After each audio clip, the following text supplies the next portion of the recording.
ನನ್ನ ಮಾತುಗಳನ್ನು ನೀನು ಪ್ರಕಟಿಸುತ್ತಾಗಿ ಸ್ತೋತ್ರ. ಮುಂದೆ ನಡೆಯಲಿಕ್ಕಿರುವ ಕಾರ್ಯಗಳನ್ನು ನೀನು ಮಂತ್ರಿಸುವುದಕ್ಕಾಗಿ ನಿನಗೆ ಸ್ತೋತ್ರ ಸಲ್ಲಿಸುತ್ತೇವಪ್ಪ. ಹಲ್ಲೆಲೂಯಾ. ಸಭೆಯನ್ನು ಇನ್ನು ವಿಶೇಷವಾಗಿ ಸಭೆಯ ಮಕ್ಕಳನ್ನು ವಿಶೇಷವಾಗಿ ನೀನು ತಗೊಂಡು ಹೋಗೋದಕ್ಕಾಗಿ ಸ್ತೋತ್ರ.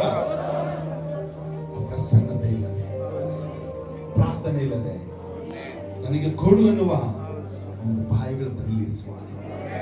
ಆ ವಾಕ್ಯ ಕೇಳಿದಲ್ಲ, ಆ ವಾಕ್ಯದ ಶಕ್ತಿಯನ್ನು ಮಾತುಗಳನ್ನು ಹೃದಯದಲ್ಲಿ ಇಟ್ಟುಕೊಂಡು ಆ ಒಂದು 100ರ ಅಭಿಷೇಕದ ತುಂಬಲ್ಪಡುವ ಹಾಗೆ ಒಬ್ಬೊಬ್ಬರನ್ನು ಆಶೀರ್ವದಿಸಿ ದೇವ ಸೇವಕರನ್ನು ನೀವು ಘನಪಡಿಸಪ್ಪ.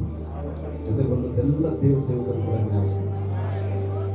ನಿನ್ನ ಪ್ರಸನ್ನತೆ ನಿಂತಿಗೆ ಹೋಗುವಾಗ ನಿನ್ನ ಮಕ್ಕಳೊಂದಿಗೆ ಯೇಸು ನಾಮದಲ್ಲಿ ತಂದೆ. Hallelujah, hallelujah.